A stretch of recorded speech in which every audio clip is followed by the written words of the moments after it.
Alors pourquoi ces contacts avec l'Afrique?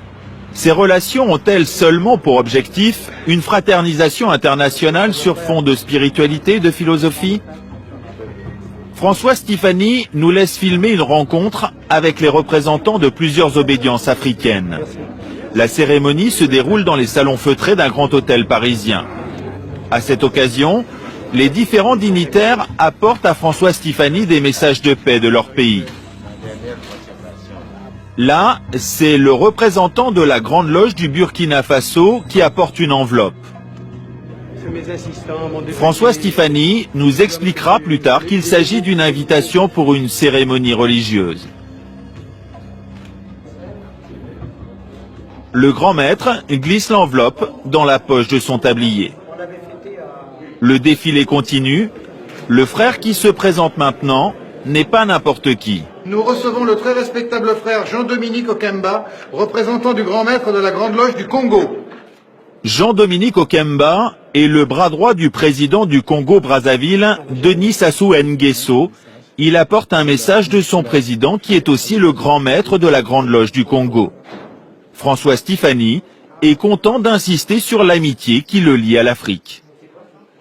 C'est une missive, donc, comme on voit le très respectable grand maître Denis Sassou Nguesso, qui est par ailleurs donc président de la République du Congo-Brazzaville, et qui vous donne la nature des préoccupations que l'on partage avec nos frères africains, dont vous avez pu voir que la chaleur n'est pas feinte et que nos relations n'ont rien d'ambigu.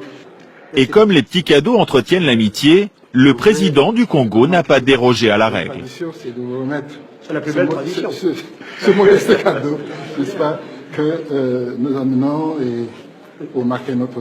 C'est très gentil, c'est très très gentil. Il y a quelques années, la Grande Loge nationale française a carrément loué le palais des festivals à Cannes pour une montée des marches inédite. En guest star, des présidents africains francs-maçons.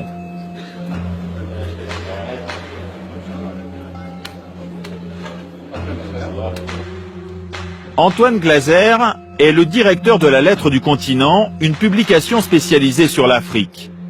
Nous lui avons montré ces images. Ah bah tiens, c'est le président Omar Bongo du Gabon. Un grand maître de la Grande Loge du Gabon. Et ça, c'est le président Denis Sassou Nguesso du Congo.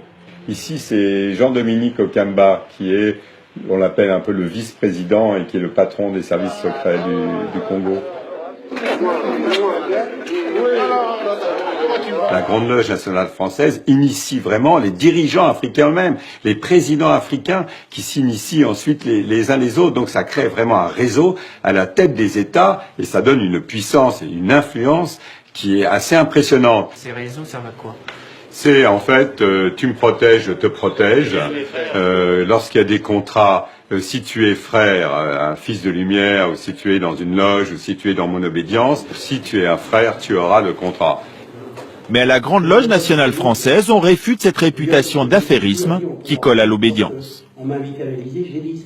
Vous savez, je ne siège pas à côté du président de la République du Congo-Brazzaville, du Tchad ou d'ailleurs. Je n'ai pas du tout cette aspiration. On n'a pas cette vision colonialiste. C'est terminé. Mais quel que soit le leadership, nous devons au contraire les aider à devenir eux-mêmes. À chaque fois, il faut les aider à devenir eux-mêmes. On considère aujourd'hui que la franc-maçonnerie compte 4 millions de membres dans le monde, toutes obédiences confondues. Sa force, le culte du secret et son réseau d'influence. Cette puissance est d'autant plus grande qu'elle est occulte. Comment peut-on la mesurer?